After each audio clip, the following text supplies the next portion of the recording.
Attention. Go. So the semi-final of the Diamonds is underway. You've got Devereux to the left of the picture on the Berkshire station. And again, Devereux yesterday had an easily verdict, whereas Alizadeh was racing against Martini and had to row from behind the first half of the course to win by just one length.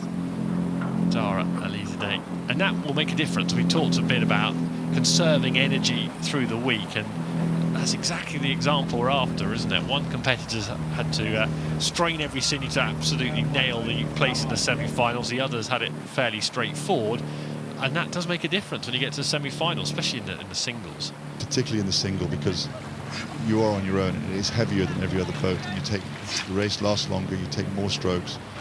It is more brutal when you have a race that's close. So Devereux seems to have done a good job off the start, got himself into a really commanding position in the first minute and a half of the race. With the single, you see crews often coming from a couple of lengths down and winning, so really wouldn't count this out just yet. Devereux moving nicely out to about 2-length lead before he gets the barrier. We've seen some epic battles in this particular event over the years. I can't watch this event without thinking about Marty Drysdale.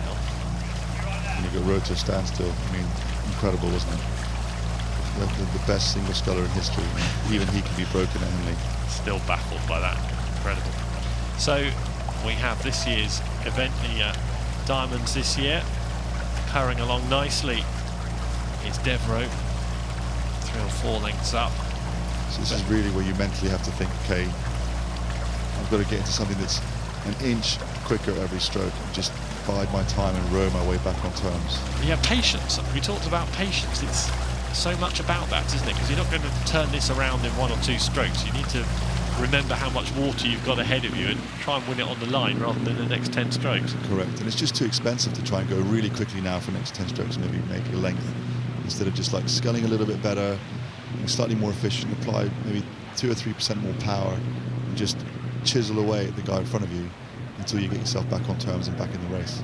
It might be my imagination, but in these boats where, you know, single sculls or even in doubles, pairs, fours, you seem to have more transition in races, more goes wrong, more happens quickly, whereas in an 8, once an 8 gets ahead, it takes a lot of shifting around the race. It does. It's also the momentum. You know, an 8 is the best part of a ton with all the guys rowing in it in the boat, and once you get it up to speed, it's hard to change that. It really takes a huge amount of effort, whereas a single, the boat weighs 14 kilos, the athlete weighs maybe 90, so it's 100 kilos, and they only really have to push their body weight in the boat. So there really is an opportunity to make differences in speed. All in all, that's good news for Dara Alizadeh, who does need a shift here as they approach the midway point of the race. Yeah, both scullers doing a good job here. Devereux doing a good job staying close to the booms, trying to keep himself makes the alignment much more easy if you could have something really consistent down one side. Devereux here, Alizadeh, a little bit steering towards the booms a little bit. We'll be noticing that soon. He'll have to organise himself. There he goes, corrected it already. So Alizadeh yesterday, strong off the start, settled to a pretty smooth rate, and it took a marginal, really slight lead, and then both crews battled really hard down the course side by side. Alizadeh drawing away at the finish. It was a terrific race yesterday, and that may have taken its toll today. The official records show that he was actually down, even though it was close, he was down at both the markers, at the barrier and at Forley. So it was a real battle against Martini yesterday. Alizadeh here really having had an easy verdict against the American sculler. Looks slightly more in control and just has more power on the legs, really. So Alizadeh, who was out in Tokyo at the Olympic Games representing Bermuda, he qualified at the South American qualifying regatta earlier this year. In a year when none of us are travelling very much, he's whacked in the air miles. He certainly has. The miles at Ely and then the air miles to get to Tokyo and back.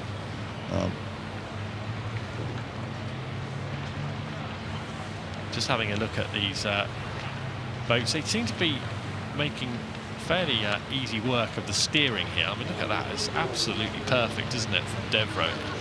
And Adrian, you're talking about the steering in a single as opposed to the bigger boats. Yeah, it's a little bit easier actually, because one, you're completely in control of it. There's no forces between the crews fighting each other. and you simply look down the line stern. You try and have your boat just parallel. See the wash going off the stern of the boat is parallel to the booms, and you can just judge it off that. Particularly when the weather conditions are like this, you can really see where you've been, and that's easier to manage. Yeah, so the hands are doing the work, because in many of the boats, as we've heard a lot about in recent weeks, you've got the feet doing the work. Yeah, well, there's no rudder, so there's no wire and rudder to steer the boat. They purely have to do it by pressure, and they usually either push a bit harder with one leg if they want it to move it a little bit, or they might pull it a bit harder with the other arm if they need to move it more dramatically. So here they'd just be pushing a bit harder with the right leg, a bit harder with the left leg to keep it on the narrow. But if they're really off course, they'll have to yank it with one of the arms. So it's a bit more like a canoe or a kayak in that sense. Correct. And the double scull also has no rudder. But all the other boats, the quad is far too quick to have no rudder, and the other cruise, and all the rowing boats, because it's one person on each side, to manage the forces is really difficult. So you have to have a rudder. Yeah. Well, he's doing a good job at the moment, Devereux. He's booking himself a place in the final tomorrow if he can maintain this. But there is a long way to go still. Of course, being a single, it's a slower race. It's a slower burn, and it's going to take longer. It does, and it just be patient. One of the things, if you look here, his legs, they don't really go down very quickly because he's applying a lot of pressure. He's got a lot of resistance on the end of the blade, and he spends a lot of time just pressing his legs and moving the boat a long way past the blades. And here he comes to the gap in the booms as they come into the last few hundred meters. You can see the marker going up in the mile on the 8th post, marker on the right hand side, showing clearly he's ahead coming through that marker.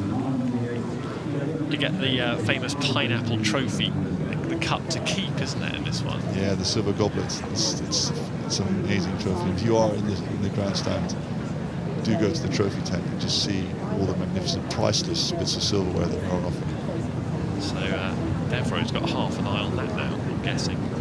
Yeah, he's done a good job today. I don't know if we would put this. I mean, maybe Alizadeh is struggling a bit, having had a really hard race yesterday, and also the travelling, the jet lag, and all stuff might just added up. And his coach Rob Baker isn't here either, because unfortunately Rob Baker's father passed away a few days ago, so Alizadeh is here on his own, managed himself through the regatta. Yeah, all in all, the odds were stacked against him, and he rattled through that little mess, and he's done well to reach this stage. Certainly has. And Devereux here, within himself now, he's still having to keep the pressure on, but you can see the stroke rate has come down a little bit. And that boat's moving really nicely through the water. Ziedler, the German, won this event a couple of years back. We mentioned Mahi Drysdale.